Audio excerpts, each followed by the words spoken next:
Hello, hello, hello. Last night, my daughter almost lost another tooth. She didn't actually lose it. She's at that age now where about 7 years old, where she's losing a lot of teeth, and actually she's probably late in that respect. And last night we were having dinner, and then she held her mouth and ran to the bathroom and started crying, and there was like blood coming out of her mouth, and she didn't lose it, but the tooth is getting looser. And it occurred to me that, hey, that's what business is like, right? When you lose a client, what happens when you lose a client? Either because you decide that it's time to move on, or they've decided it's time to move on. Either way, it's a little bit painful, isn't it?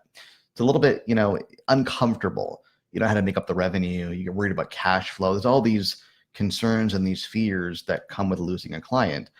But the thing is, a lot of times in the beginning of your business, especially if you're new to business, what happens is you acquire clients really by circumstance. Like you kind of know some people who know some people, and they know who you are, and they're like, hey, well, why don't you come help us? And you get these kind of circumstantial clients, right?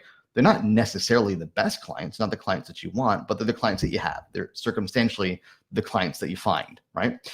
But not the clients who are the perfect fit, not the clients you necessarily want to be working with long term, right? These are your baby teeth clients, right? They're there, they're what you got, right? And you make the best of it. You do great work, but eventually it's time to move on, right?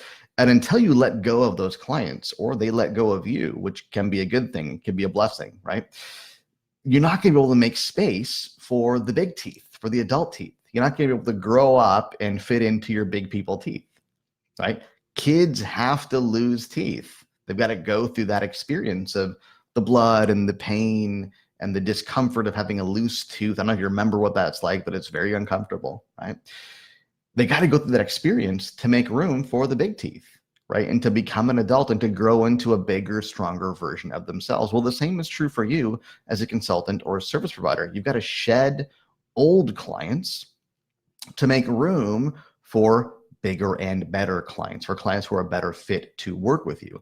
I can tell you every single time, without fail, that I've lost a client, either because I've decided that, this is fine, we're done here, or they've decided it's time to move on. Every single time, that has been followed by a season of incredible growth. Something else has come up that more than made up for the loss of that client, and that probably wouldn't have been possible if not for the loss of that client. So it's a reframe that's really important for you to make, because there will be setbacks in your business that, from a first order consequences perspective, they look like setbacks. Losing a client looks like a setback. Revenue goes down, cash is tight. But on the upside, you're creating space. You're creating space for a new client, a new offer, a new service, a new something to come into your business and take the space that that previous client once filled.